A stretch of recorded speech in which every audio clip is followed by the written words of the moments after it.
International Institute, and the Restoring Respect Project Strategic Partnership are pleased to offer this unique and highly interactive free e-course, aiming to empower migrants and refugees in their integration journey in their host country, focusing on the UK, Italy, Greece, Spain and Cyprus.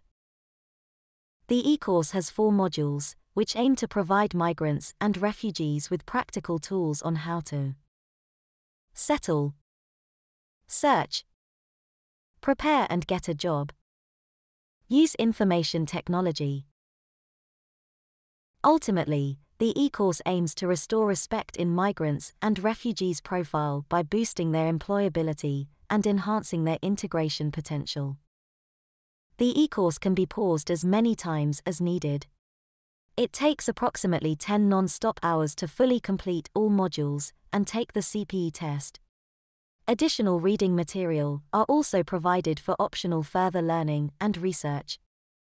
Successful completion will lead to CPE, Continuous Professional Development Certification.